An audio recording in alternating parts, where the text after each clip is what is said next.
ګرانو دوستانو په فرانسوي ژبه کې زه نن تاسو ته یو دغسې درې فعلونه ښیم چې هم په حال زمانه کې هم په تیر شوې زمانه کې چې ډیر زیات استعمالیږي.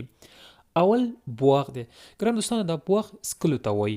هر شی چې سکو کنه سکل، لکه په حال زمانه کې ژ بوا زه سکم، خو په تیر شوې زمانه کې به ژ بو ژ بو، یعنی ما سکلی وو. چې شی مې سکلی وو تاسو واخو هغه نوم ولیکئ، لکه اوبه مې سکلي وو، دو لولی کنه هر شی چې شیدو مې سکلي وو نو هغه ورسره ذکر کوئ.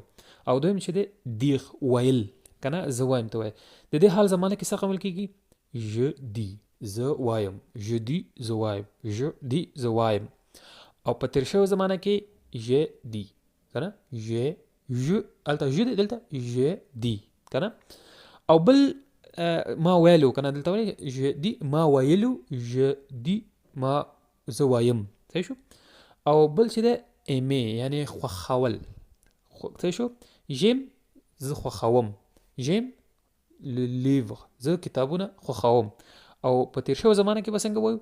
ژ ام ژ ام دا آخر او ته به اکسان به ورکو کنه ژ ام ما خوښاوه کنه ما خوښ کړي دي تیر شوه زمانه وي.